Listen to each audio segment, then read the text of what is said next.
Welcome to the K-Hole. You're here with Kyla Bancroft. And Katie Eleneke. Okay, updates really quickly before I talk about cars honking. Mm-hmm.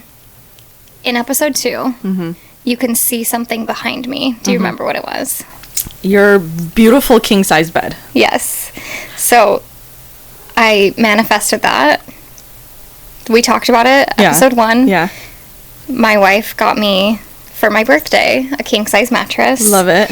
And then just today, my bed frame, king-size bed frame was delivered. So I'll be making you help me assemble that later today. It's going to be exciting. Really exciting. Yeah, because we have to assemble it in your room.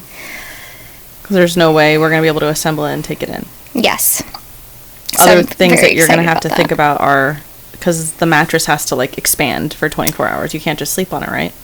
Yeah, I think you're meant to do that, but, I don't. Oh, okay. I don't know, how... You're like, I don't. That's not for my me. house is so small. Where else am I going to put it? This is true. It has to go in there. I don't think that your house is that small. It doesn't feel small to me. Really? Because you have, you've set the flow up well. I think that's probably why. It's just kind of funny because they market... I'm renting, and they market this as a 2-bedroom. Which clearly is a suspicious lie. Yeah. It's 1 bedroom, a living room, and a den. Yeah. Is this considered the den? This is the den. We're in the den. I feel like the other room would be the den because this has so much light. Oh, yeah. I guess this is the living room. Okay. So it goes living room, den, kitchen. Yeah. Yeah. But it's annoying because they call it a 2nd bedroom, and I'm like, it's a lie. Yeah. There's not even any doors. Yeah. You're lying. You're lying to me. My mom watched our podcast. Yeah. I loved her. Can you talk about the analogy? What analogy? The drawer analogy. Oh, okay. Because I thought it was so good, and I've used this for so many things in life already, and it's been 24 hours. Okay, we got some feedback now that we're live and out here doing the thing. My mom said that we sound like we're ADHD on steroids. Valid. Yeah. And I was accurate. Oh, really? Okay. It's perfect. She said we talk really fast.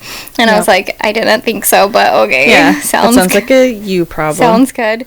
She liked it, though, because she felt like she could ping pong around with us like a pinball machine. And she goes, sweetie, I don't think your podcast is for men. And I was like, well, you're right. But why do you feel that? But why do you think that? I was like, fair enough. Accurate. True. But, not that we're trying to be exclusive. Yeah. Leave women or exclude any, whatever. Yeah. But yeah, not designed. Yeah. Not designed for men. Yeah. I think that's fair. A fair assessment. And she goes, yeah, you open too many drawers. And I go, what? She's like, yeah, you open too many conversations, and then I don't know if the men are going to be able to keep up with it. And I was like, what do you mean? She goes, you open 3 different drawer conversations, boxes, drawers, whatever, and then you don't close them and then you open another drawer, and then you go back, and then you close the drawer, and then you revisit, and then you open the drawer and close the drawer, and then the 2 drawers are still open, and then these topics are still happening. And I was like, oh, I didn't realize how we do that.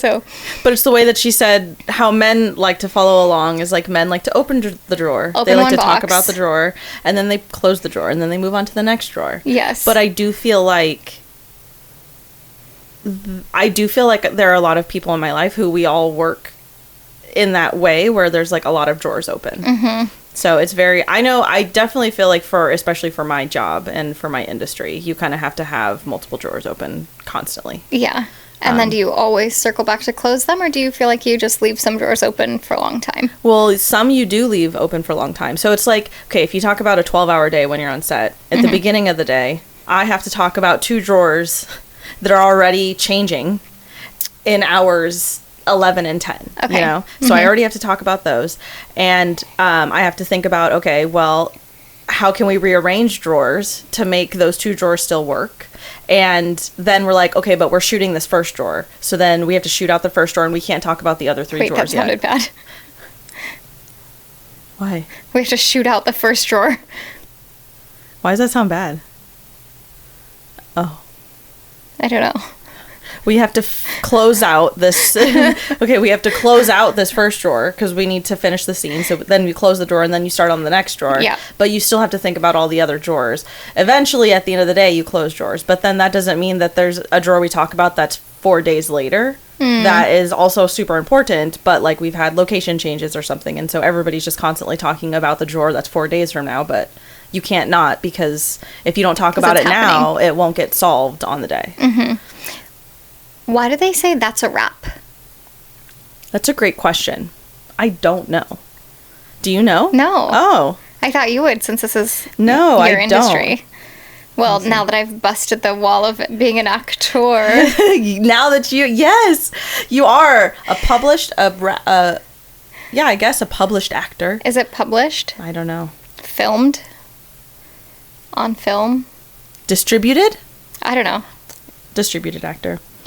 Why do you say... Or I wonder, what does that come from? That's a wrap. On set.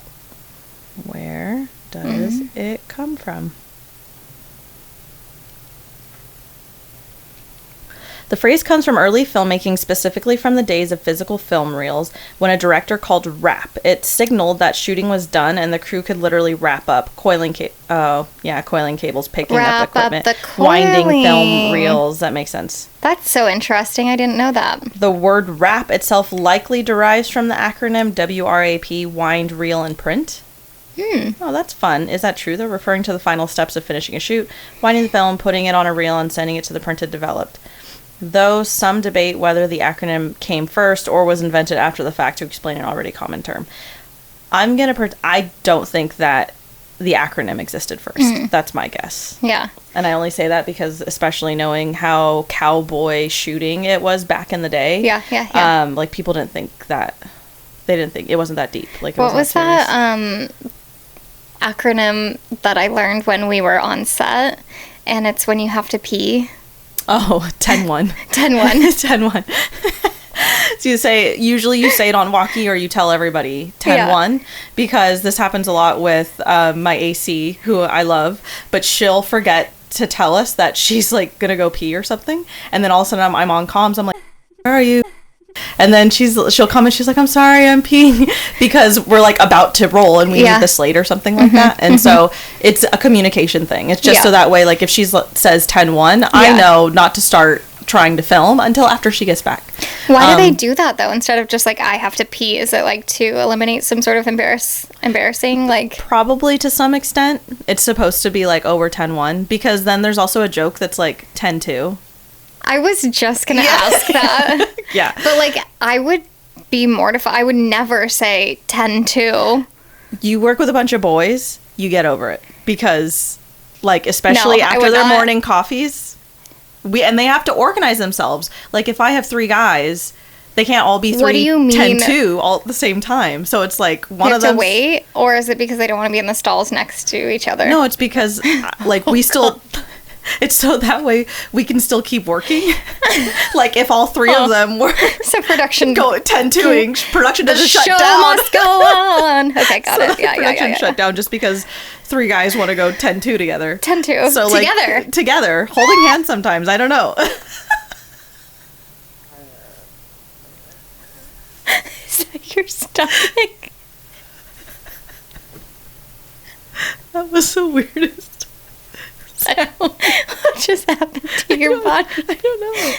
Talking about it. My body's like, oh, what are we doing? Does that ever happen to you when you talk about something and all of a sudden, well, obviously you like experience it again. So like if I talk about my favorite food, like you salivate or like 10-2 and I'm like giving such an explicit example of like 3 guys having to organize. It's very specific because it happens often. It's a thing. Really? Yeah. So it's just about communication. So that way, like production, the day can keep moving on, and not everything comes to a halt because everybody is in the bathroom at the same time. And can you tell if somebody's very new on set because they don't have these like little 10-1 like communications or acronyms or whatever? Yeah, but I think you learn them pretty quickly. Like, so I don't think that it's if somebody's new or not. But if they don't say it out loud, I don't think it's a level of experience. It's more just like it's almost like a personal thing. I think some people might struggle, like, oh, I just forget to say it, or I don't think about, like... forget to say, like, 10-1. Yeah. Wait, can I tell you something mortifying? Yeah. Okay. It's speaking of 10-1. Oh.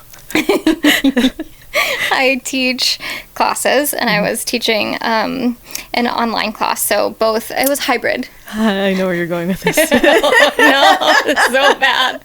I'm sorry to whoever heard me 10-1. But I started my class, so I'm teaching in person. The class is being Zoomed, basically, so it's live, but you have the opportunity to take class from your home, and I am mic'd up for the class, and I set up the video portion pretty early. Usually it's like right before class or whatever, but for whatever reason I had more time, and so I mic'd myself up, I started the video, and then I was like, oh, I have to pee. I have to 10-1, right? But I'm not on set. Yeah. And I completely forgot that I had the mic on. Oh my gosh. And I walked out of the studio and went to go pee. And I didn't realize. You lived a whole life on live. Because was somebody waiting? I live streamed my pee sound to my students. Yeah. So I'm glad it was only 10-1.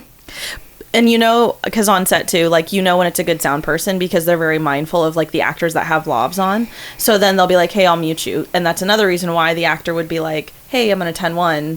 And then sound knows to mute it or whatever. Because usually the sound person is broadcasting, quote unquote, the comm signal to the director, to supervisor, to whoever. And so that everybody don't hear. Has that ever happened on set? I'm sure. Well, there's the most... Okay, so it was a bathroom thing, but it wasn't 10-1, 10-2. It was... there's a documentary. I cannot remember the life of it. But essentially, the documentary's coming to an end. They've got this final interview with the guy who they think that this guy essentially killed this person, killed people. And wait, in the documentary, or do you mean really? This is in the documentary and in real life. Oh. So they're interviewing somebody who he was like, I'm not guilty, I'm not guilty, I'm not guilty. And they're interviewing him. Basically, the documentary's covering the murder of these people. And the sound person, the interviewee stood up and didn't say I'm going to the bathroom. He goes to the bathroom. I don't know if the sound person was told to keep rolling or if he just did it, or I don't know the whole situation. Yeah. But basically the person that was being interviewed was standing in the bathroom and he was hyping himself up in the mirror, basically shut up, and basically admitted to everything on lav. Could they use that? And they did. They did? Yep. 100%. So then he was convicted. Correct. What is this called? Because it's a really great... It is... And that was one of the reasons... Because up until this point, it's kind of... I don't understand... I can't see sound, so I don't understand it. That's basically how you can't see sounds? No, What? With cameras, you can see pictures. So you're there it is. There's the picture. It looks good. Yeah. But it's really hard for me to comprehend... Audio? Sound. Yeah, audio. Okay. I can hear it and I know when it's good, but I don't know how to make it better or how to make it worse. I just, case in point today, I was I don't know, digital, analog. It's working on analog, but not on digital. I don't know. I don't know.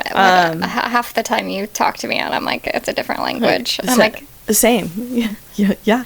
I'm sounds good. But after that doc, realizing, because then I went on to shoot a doc. I've shot a couple docs now, but one of the things I learned was always have sound rolling. Always. Oh. It sometimes can suck for the editor, but there's sometimes you get really great audio when your subjects aren't thinking about it. Mm-hmm. What was the documentary where the guy accidentally confessed? Okay, there we go. In a bathroom while he was still mic'd up. Let's see what it says. This is ringing a bell, but I want to make sure I get the right one for you. There have been a few cases of accidental hot mic moments in documentary context. There you go. Any extra details will help me nail it down. It was a true crime doc. That's what it was. True crime doc. Claude, this is so nice. I don't remember ChatGPT asking me questions to be oh, was this or she did, but not to this level. Mm-hmm. That's The Jinx, The Life and Death of Robert Durst. The series follows New York real estate heir Robert Durst, who is suspected in multiple deaths, including 1982 disappearance of his wife and the 2000 murder of his friend Susan Berman.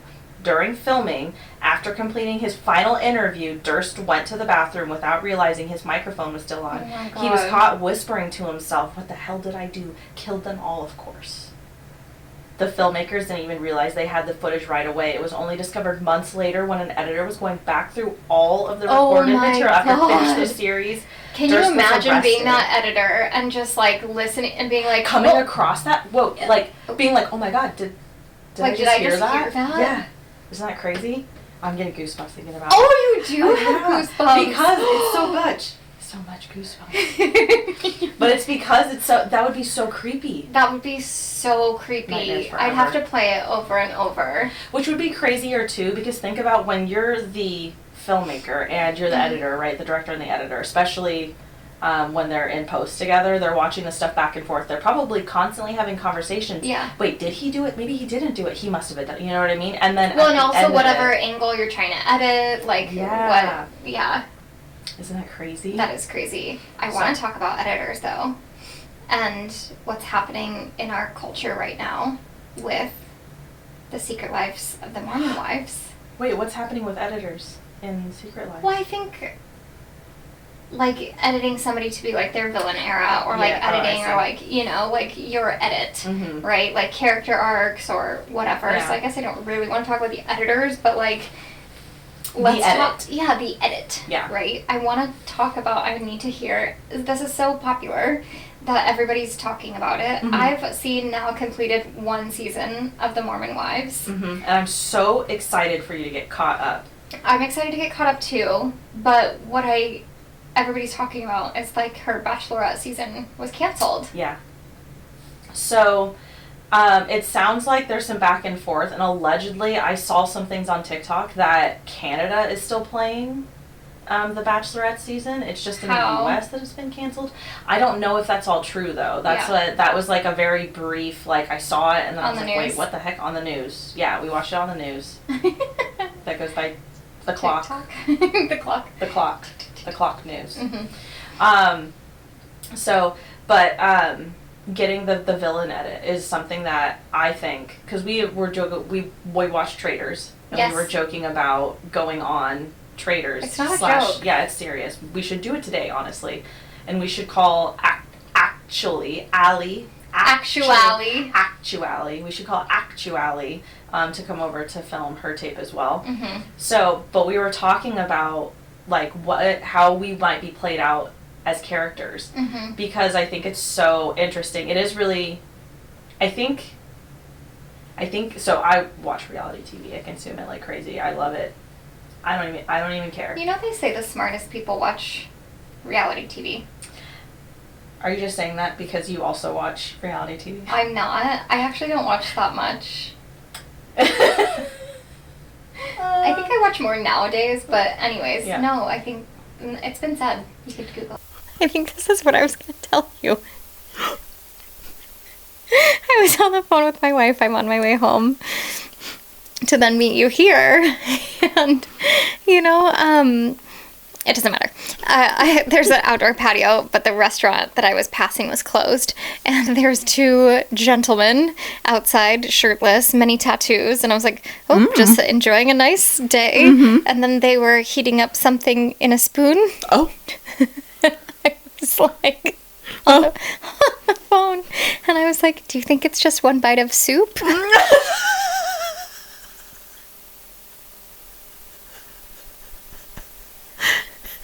Yeah. And my wife was like, totally. Hera soup? And I was like, got it. Drugs. Soup with a dash of heroin. Yes. So today I learned you have to heat it up in a spoon to take drugs from a solid to a liquid. I didn't know that. Are you serious? You really? Have you never watched Breaking Bad? I don't remember them putting it in a spoon. Well, I've seen Rent. Don't remember a spoon from that either. I don't know. The episode I'm thinking about is when Jesse and his love interest for the first time. His love interest is like a heroin addict, and so then she's like showing him how to, and a spoon is involved. Also, like from life.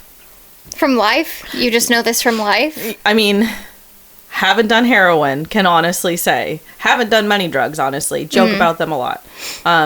Grew up with a lot of people who enjoyed drugs. They enjoyed that one bite of soup. That one bite of soup just did it for them. And then often the soup was so strong, I had to help them out of places. Oh, no. Yes, very exciting. Oh, no. Oh, no. Well, yeah, I didn't know that. Well, it's a learning curve. Yeah, it's a learning curve, yes. We're all learning things today. Do you think it's soup? One bite. I was like, one bite of soup. I was like, what a great joke. But you're being serious. I think it didn't help that they were like on a restaurant patio. Yeah, just like hanging out, eating one bite of soup. One bite of soup. I was like... One spoonful of soup. I was like, that's efficient. Just one bite at a time. Perfect temp. Great reality show. Is it a soup or not? Soup or drugs. Soup or drugs. Can't tell. Or just like me trying to figure out life. Yeah. And they'll put salami in front of me, and I gotta figure out how to get the skin off. Figure out how to de-skin and they your put salami. a spoonful of something in front of you, and you have to decide: is it soup? Is it solid? Is it liquid? Could it be turned into liquid from a solid? Oh, it's so funny. Haven't you ever heated up a spoon so that way you could get, what do you call, ice cream out more? Yeah. Yeah. I mean, similar concept. Heating a spoon. Yeah. I did it with hot water, not in fire, but both would work. Either or. Both work. Yeah. Okay. Anyways. So we were talking about reality. Actually. About bringing her on to do her self-tape. For traders, because we were talking about reality shows, and you were saying that, they say smart people watch. Yeah, so apparently, they say... Where did that come from? Who's they? They say that more intelligent people watch reality TV, and I can't remember why, but it's been said by them. I just asked Claude, do intelligent people watch reality TV? Yes, absolutely. Okay. But that's not saying much. A few reasons why. It's not really about intelligence. TV watching habits are driven more by mood, stress levels, and what you're looking for in a given moment than by IQ. Highly educated and intellectually engaged people often deliberately choose undemanding content to decompress. It's sometimes called cognitive offloading. Super valid. Hence why...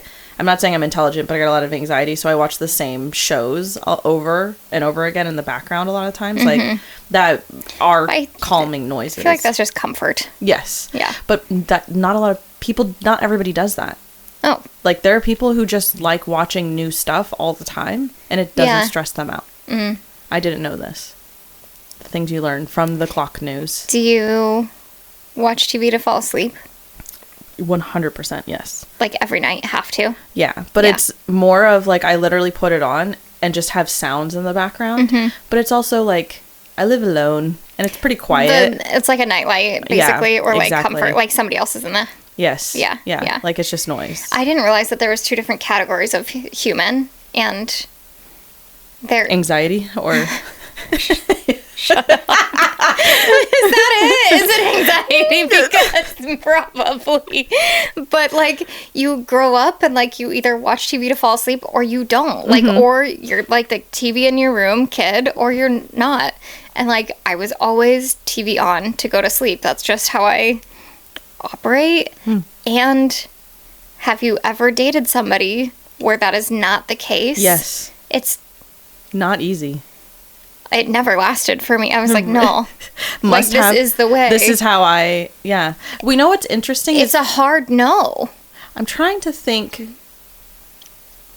You want me to be pitch black in a quiet room? Know. That's crazy. Who does that? But there are a lot of, I think in my my girl group, I think just about everybody falls asleep to something. I think now this makes me, I for sure know my best friend. Yeah, I think we all do. I feel even not dating anymore, but even in a friendship situation, I'm like, if we're gonna travel together, you have to be one of those people because I'm gonna be doing that. Yeah. Unless we have our own rooms, which rare, you know. But true. Yeah, can't do it. Anyways, back to traders.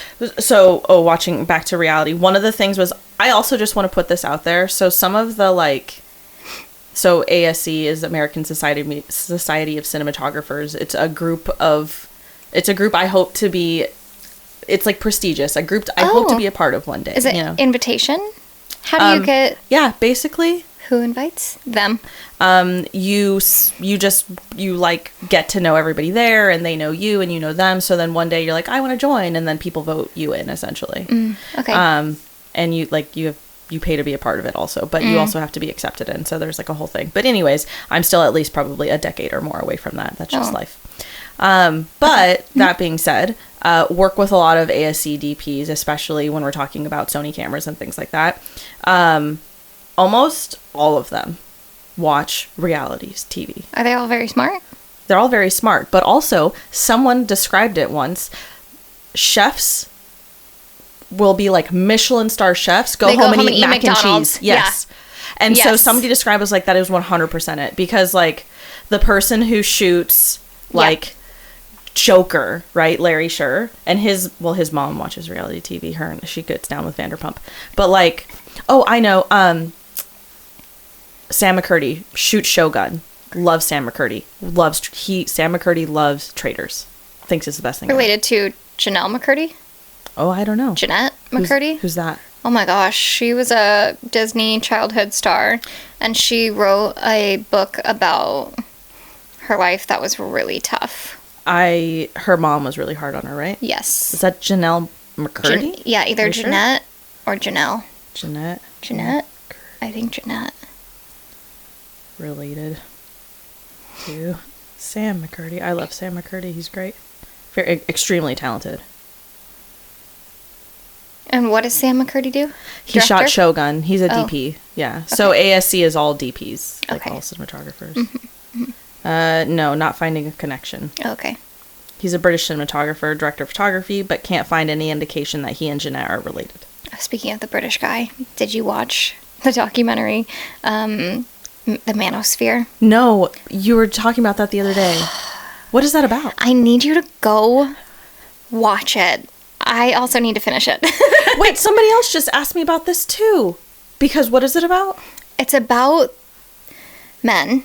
Yeah. And it's about these extreme, polarizing, controversial male influencers that like basically hate on women, or they're like hating on the feminist movement. And it's like this Tate, that idiot. Yes, Andrew Tate, and like all of these guys who basically made their money, not catfishing, but like building their business on the backs of women at their expense. But all of the men are paying for. They're like, they're creating these guides or like how to live or codes of conduct. And I got to this point and I had to turn off the documentary when the guy meets fans. Like, I think there's 3 or 4 guys that they're interviewing, and it's Louis Theroux who is doing the documentary, and he's amazing, and he's British. And he's kind. Like, he's just, but I don't know how he can sit in a room and actually interview them without. You have to compartmentalize. You have to compartmentalize the shit out of that. Open a drawer. Yeah, close it right back up again, and never go back to it. It was crazy. There was one point when he interviews these like fans on the street, and he's like, "Well, here's why the world wasn't designed or made for men." Which is the biggest joke I've ever heard in my life, because men literally designed this world for themselves. Correct. Yeah. And he goes, this is why it's so unfair how being born a man puts you at an immediate disadvantage. And he looks at his fan on the street and goes, because this guy would never be invited on a yacht. Oh. I was like, no, but he could afford the yacht, probably. And he's like, I'm like, you want to be invited on the all of the hot girls are invited on the yachts. We'll take you with That's us. yeah, No if big you're deal. nice, we'll bring you. Just buy your own yacht in the world that you designed for you. What do you mean he's never gonna be? And that's what I was like, wow, and I had to click it off. I could not. Oh my god, such a red flag. So there was this was like maybe a little, probably a couple years ago at this point, but during the whole Andrew Tate like huge craze, right, when it was really blowing up, I got the most random DMs from some dudes who would real dudes who were asking if I would like shoot with them, essentially. But the way that they approached it, like in my DMs, they'd be like, hey girl, we're looking for someone to like, we really want someone to shoot this, blah blah blah, essentially like trying to see if I would be a videographer for them. And usually most of the time I'm like, that's not my jam. Like, you want me to do all the expectation you have of a videographer is not something that I'm like doing. And so, but sometimes they'd say, oh, well, if you know anybody that would be available, we're really looking for women. And I'm like, why are you looking for, that's such a weird thing for, it's just weird. Anyways, go and look at it, and like in their bios, it's always like something about Andrew Tate, or they're reposting Andrew Tate stuff and I'm like, were they trying to sex traffic me? Or do you know what I mean? Yeah. But obviously never recommended anybody to them and blocked them immediately. But I was like, it was so suspicious that, and it happened a couple times. And then I had some friends, which is why I started blocking them, because I feel like because obviously like birds of a feather flock together. And so like, I know a lot of female DPs, and so we all follow each other. And so it's like they were going through our follow list. Oh God. And like, because then a few other friends would be like, hey, have you gotten this message? And I'm like, dude, block them. This is super suspicious. Don't do it. Block. Yeah. So, there's one point when he interviews one of the guys, and his girlfriend walks in and he says something, and Louis looks at the girlfriend. He's like, do you feel that way? And she goes, no. Wait, and then this man is speaking these words and has a girlfriend. Yes. Okay, but here's where it's so crazy. It's because I think that the men, like Andrew Tate, or these guys who are creating these programs, they don't, like, I think that they're just doing it for the clout and the clickbait. Yeah. I don't think they actually feel that way. No. Which is crazy, because you would expect them to 100% feel that way. Yeah. Right? But there's this one portion of the docu that he's interviewing. I can't remember what the guy's name is, but I was like, yeah, surprised that he had a girlfriend. And then she goes, well, you get a very different version of him on camera versus the version that I get. And I was like, they're basically catfishing their followers. Yeah, 100%. But then it's so scary, because then it's like all of the follower truly believe it. Truly feel that way. A cult. That is like literally cult mentality. Speaking of a cult, did you watch Twisted Yoga? No. Oh wait, is that the one with the mother, the silver mother? Is that? No. Oh.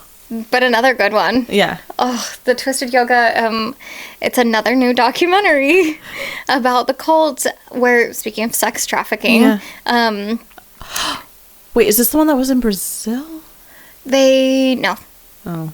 It was right here in the U.S. Of course. And they had multiple, it's from yoga studios, which I thought was crazy. But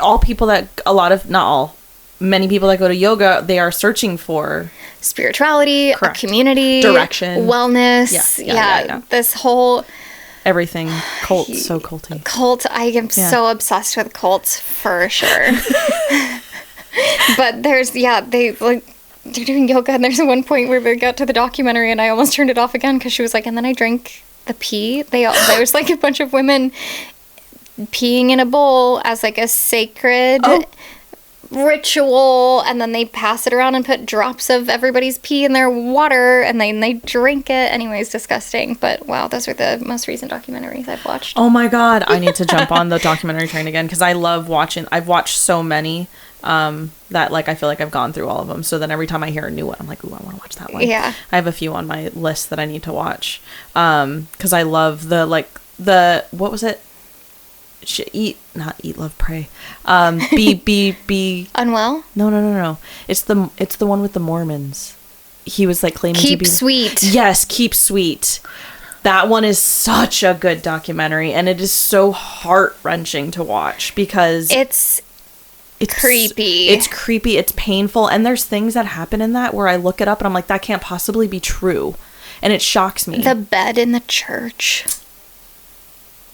That was creepy. Okay, then cut to Mormon Wives. Mormon Wives. So I watched Keep Sweet. And then watched Mormon Wives. I'm so confused. Where are their special underwear? One. Yeah. Okay, so I understand that there's two different, mainstream versus like Latter-day Saints. Well, also occult and Mormons are not the same, but going back to the yoga thing, it's people that are all searching for community, for direction, for wellness, yes. for a greater being, all of that stuff. Yeah. It's the same kind of market, if you will. Yeah. But different product. One is you a cult think and one is a you religion. would ever be in a cult? Would you be the only reason why I candidate? say I know because I asked too many questions. Same. Yeah. I don't think I'd ever make it past the initial.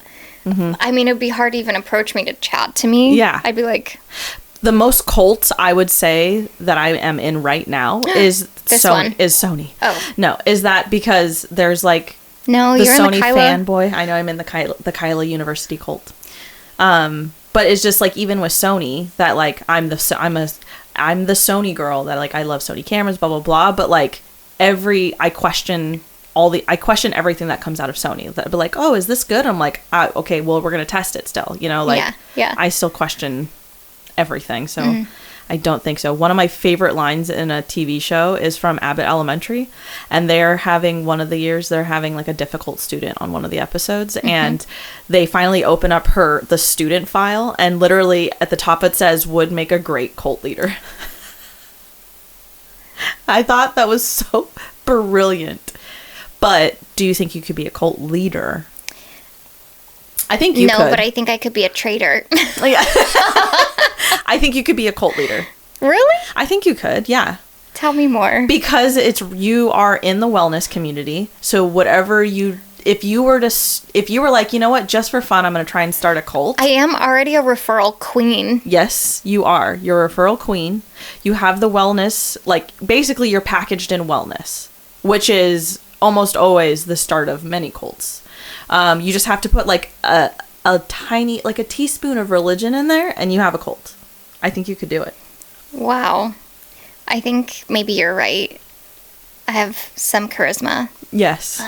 And also, yeah, based on the recommendations alone, where I'm like, oh, you need this. Yes. And then the people go out and do that. Yeah. When I was a little kid, if we want a fun story about how maybe I'm already a cult leader, my dad was stay-at-home dad and my mom was working mom, which is kind of a fun role play, you know, switch out of the norms for that era in the 90s.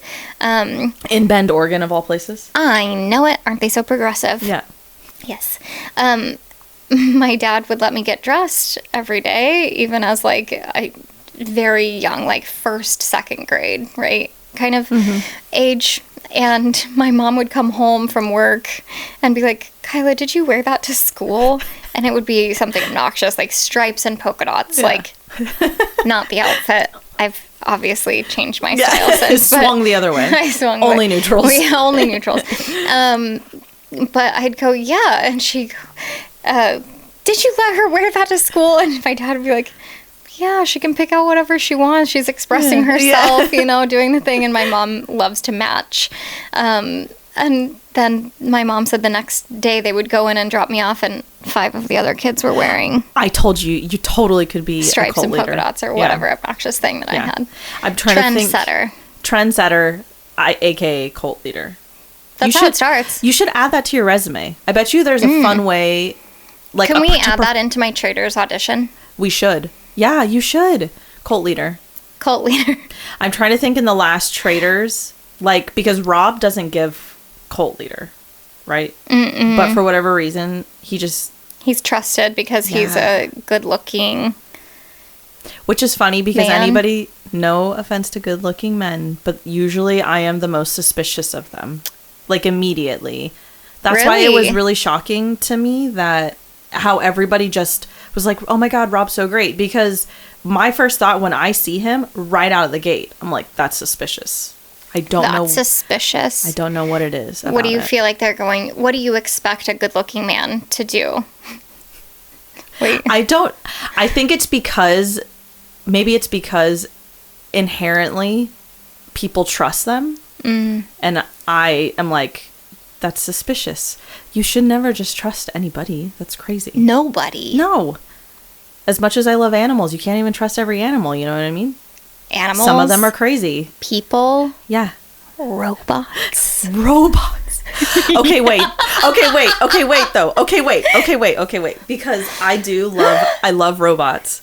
And this is a hard thing because I do see them as children. The way that Because they're learning. Yes. That's how I feel. The little Waymos and little Cocos. Yeah. Just rolling around out in life. They don't know. They don't know that humans are so terrible. What a weird thing. Like, what a weird age that we have lived through as millennials. One, we started with no internet. Yeah. What a... Dial-up. Okay. You sound like a cat. Echo? Yeah. Echo. Yeah, I was trying to make the dial-up noise, but it didn't work out. It wasn't. Yeah. It's okay. You have other talents. Thank God. Okay, no internet. Yeah. And then now we're walking around and there's a Coco robot delivering my food. I love Coco. Didn't you say there's Cocos at your work? No, Ibos. Robot dogs. So Ibo is the model of robot dog that Sony makes. Sony makes robot dogs. What? I love them. When I first met them, was kind of suspicious because I didn't understand. Like, a robot dog was, oddly enough, I trusted Waymo before I trusted this robot dog. Yeah. Sorry, does it look like a dog? Yeah. And it does what? It barks. It pretend drinks water. It pretend pees. It does, and when you first open it on, when you first open it up and turn it on, it's like a baby in that sense. It has no personality, no defined personality. And it's learning. You interact with it, and it will attach itself to a human that shows it more connection. Like there was a woman. So is it a toy? Is there a function to it? No. Yeah. Entertainment? Other than the function is it's a pet. A lot of people that have it is because they can't have pets. Right. One, because their job. Two, because they're allergic. A lot of it too is one of them uses it for what do you call home security because it has a camera in its nose and I think one by its tail, and it collects information in your home so that way if somebody breaks in or whatever, the robot dog is there. Or it's collecting information on you. Correct. And your personality and that doesn't freak you out at all? Only because all of the AI stuff that Sony does with it, I just went through a big old AI seminar a few days ago with one of the smartest AI people I know at Sony, I think. But how I know Sony to be responsible with their technology, I trust that. I don't trust, hence why I switched off of ChatGPT, right, and went to Claude. Because we don't like the company values. Yes. Well, we don't like that OpenAI essentially, because the government went to Claude first. The government was like, Claude, you have the best AI model. Can we use your model to generate weapons information essentially? And Claude was like, sure, maybe. And then the government was like, also we might have access to everybody's stuff. And then Claude was like, no. And then government was like, well, we kind of need it because that's how their AI model grows based off of the input from everybody attached to it. And so Claude was like, we don't want the contract. And OpenAI immediately jumped on it and was like, yeah, we'll do it. We'll do whatever you want. And that's why everybody jumped off because basically the military, the government was like, hey, we want all this access. And OpenAI was like, yeah, we'll do whatever you want. Whereas Claude was like, no, screw that. We're not doing that. So case in point, why I trust the people that are currently at Claude, I trust that more than the people that are currently at ChatGPT or OpenAI. And with Sony's had AI forever. Yeah. And I feel like they've been pretty responsible with it. So that's the only reason why with the dog stuff, I'm like, okay, I think I was suspicious at first because it also came out before all the AI stuff was happening. Like, Sony's had robot dogs for like 7 years now, something like that. I mean, there used to be Furbies. Oh, imagine if a Furby had... Wait, do they make Furbies now with AI? I don't think so. I haven't seen a Furby, a new one. I'm sure it's coming. It must be.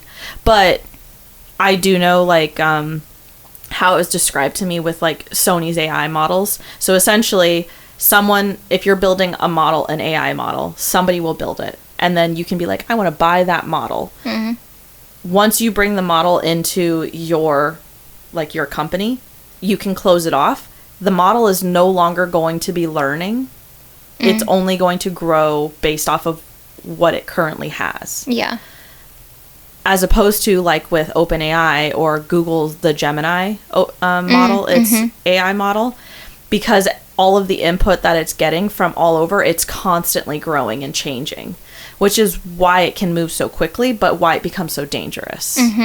So, like, you can buy AI models and use them inside of your company for whatever reason. Yeah. But if... It's me. And we're rolling again. Whoa, excuse me. Wow. We've made some, I feel like we've made distance. Where did we even start this conversation? We're in the K-hole. We're in the K-hole. It is happening. Okay, so the AI model with the Sony thing was essentially talking about how the danger with AI and robots and things like that. So, all that to say, like with Waymo, I love Waymo. I think he's so cute. Have you ridden in a Waymo? 100%. I would do it more if he was in my area, but he's not there yet. I did ride one time. Scary. They drive fast. I didn't think so. Well, I also have a problem with, like... Oh. I need the stopping to be sooner. You know, you should have put that in the app. What? So, to give feedback on Waymo, because you have to become... I mean, right now it's starting to get wider spread, but yeah. if I got approved to be a part of the Waymo community, and so then when I was starting it was like the area that it covered was quite small, but I would put feedback into it, like it stops too hard, it's not giving enough room, it swerved into another lane. I feel like everybody likes a different driving style though, too. But fine, make different profiles. That's my opinion. Oh, so wait a second. When you get into the car, it's going to adapt to your preferences? That's what I think should happen. If they're not already working on it, that's what they should be doing. That would be really smart. I assume, because I mean, Teslas have that as well. So when you get into a Tesla, you can set your profile and it sets the temperature, its climate control, the audio, the stopping style, all of that. I was thinking about this the other day. I think I sent you a Marco Polo about it. What happens? Has it happened yet? Yes, yeah. If you get into an accident with a Waymo. I don't know what happens. They have so many cameras all over that vehicle. I'm sure they could tell who was at fault. Yeah. But... Next question. If you were trying to hide a body... Could you put it in a Waymo? Yeah. Well, I feel like they'd record you doing that, so I feel like that'd be a bad idea. They're not just... they only go back to that data if they have to. And it's not like that data lives on forever, right? I can't imagine that they're... It wouldn't be my first choice if I needed to hide a body. No, but I'm just saying, like, could you... Because right now, even... One of the things that it says... send it off? Like, you'd have to have the app, though. Or if you... It's not just send it off. Like, you put a body in, and then you drive to where you got to go, and then you can take the body out. But... Because when you're in the Waymo, it also says, like, don't forget anything. Because it's so hard to get your things back from a Waymo. Because it's not a human that can just So then if you were to try to, like, put a body in a Waymo, wouldn't you want to just get, like, a burner phone, create a fake account... Currently, you can't create a fake account. So, like, you're still attached to that body.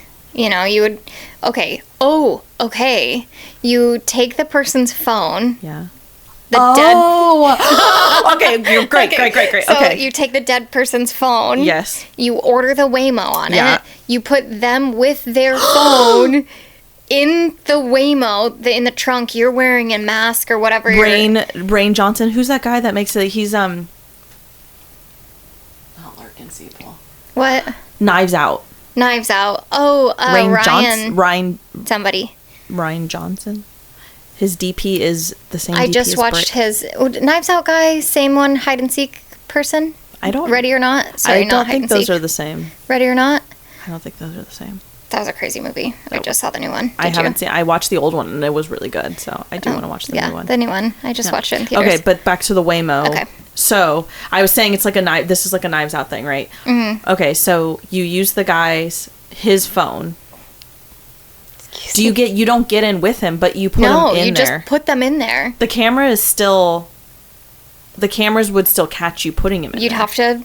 You'd have to disguise yourself. Okay, yeah. You know what I mean? Yeah. Ski mask.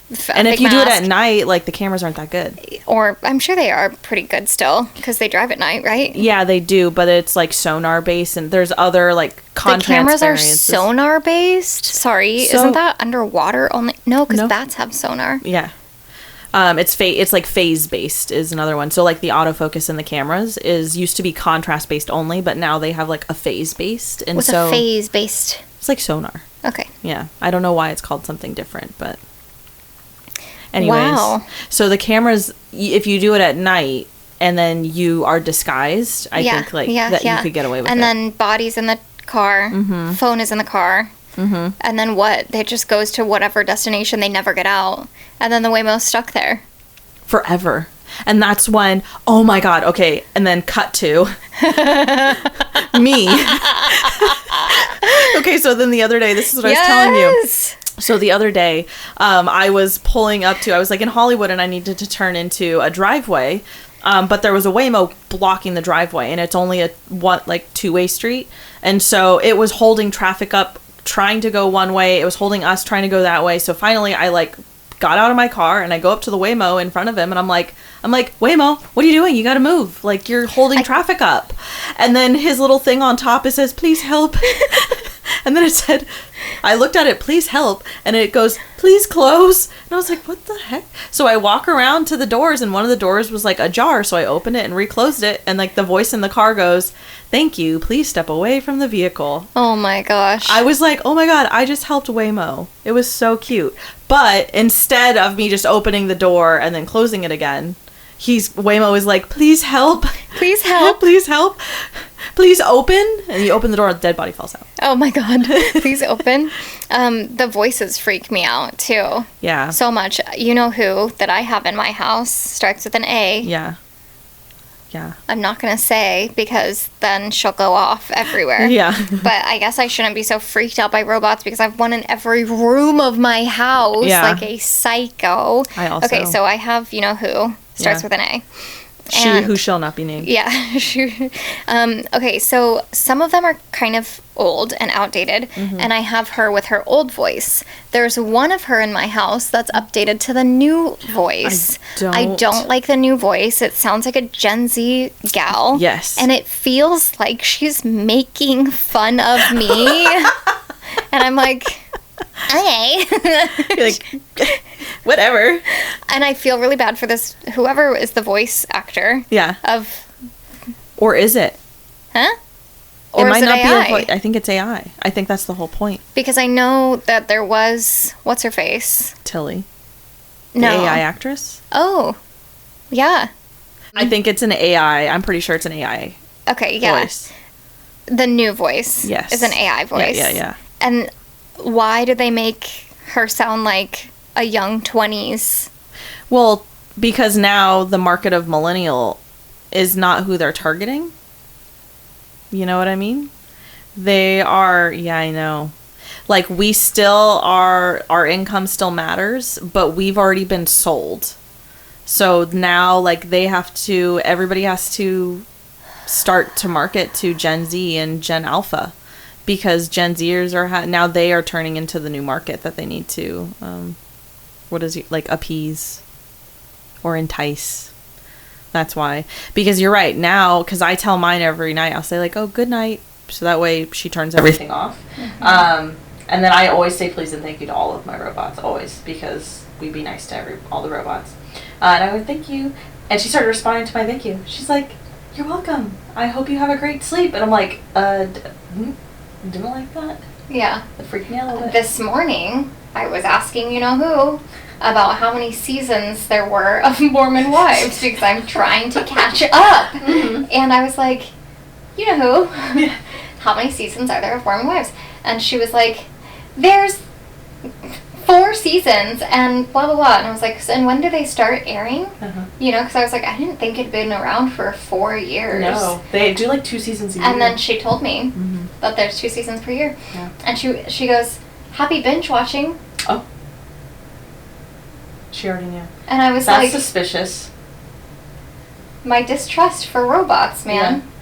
Yeah. See, I trust robots, but I think it's also important. It's like you have to think about who's behind it. I think that's what I don't trust those who run Amazon. There she pop off queen. Jeff Bezos. Yeah, don't trust him. But yet I am so reliant on my Packages. Yeah. Well, packages, but I also have been much better ever since when I don't know if you did that, it was like the Women Don't Buy Stuff month or whatever, it was like last year. I did a really good job. Is that nothing new? Is that... It was when we were not putting our money into companies that we didn't agree with. Mm-hmm. So, like, wasn't going to Target. I, like, never go to Target now. I still spend money at Amazon, but I spend much less than I used to. I will say that much. Yeah.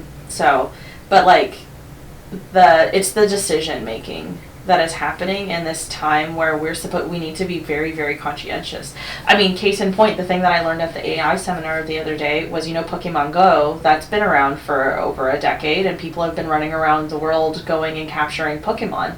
Well, just recently, maybe a couple weeks ago, the company just released that they have an entire map and data of the entire world because of the everybody was Pokemon running around collecting chasers. data for them, and so now they've got all this information that they're like ready to sell to a company. They're like, here, we'll play a fun game. Yep. I never did play the Pokemon Go. Me either. I'm not a gamer. But that being said, I'm not a walker. It took them 10 years to have everybody in the world help collect data of the world. Like, they have information on places that you would never be able to go because a They're human... like, the Pokemon is over here. Yes. And then they put the top secret Pokemon in places where they probably couldn't get data. And so then they send people there to go capture data for them. And they were just doing it for free. That's really smart. Isn't it? So, but that being said, like, think about all the things that we do now. So, going back to the robot dog, just has access. But I trust the people making decisions at Sony. They don't... Their AI models that they use are not just open AI. That is available for any data to be collected or used. It's also from, like, a creator standpoint. Because like Adobe has the Adobe Cloud, and for a really long time, photographers, videographers were storing all of their things onto Adobe's Cloud. And when Adobe was like, we're going to train our own AI model, and we already have all of this content, so we'll just use this. And a bunch of the creators were like, that is my artwork. That's what I did. I don't want you to use your AI models to create, so like they're generative. Jeez, sorry. That's crazy. Adobe has like generative AI for backgrounds and things like that. And they were using professional photographers and videographers' content to start generating. And so now there's I think there's a big lawsuit going on right now because they basically were like, we didn't know, because a lot of people, you signed the terms and agreement. How was I supposed to know 10 years ago when I was playing Pokemon Go that the plan was to do this? Like, I didn't understand what I was signing on to. You never make those little connections. No. Until it's far You're too like, late. Pokemon! Yes, correct. Which is also bullshit because these companies make you sign these terms and agreement that you never read. And no, because it's so long, and like there is no option to say opt out but still use it. It's either you agree if you or want not. It, then Which is super frustrating. I mean, it's like fitness studios. It's like liability waivers and things. It's like, no, well, you can sign this waiver and sign away your wife. Yeah. Or you can't take class. Yeah. I remember when I was owning and operating my studios, our liability waiver was so intense because it's aerial, right? Yeah. Like, it's a dangerous sport. Yeah. And literally in the waiver it says, including but not limited to death. Oh. But not limited to. But not limited to.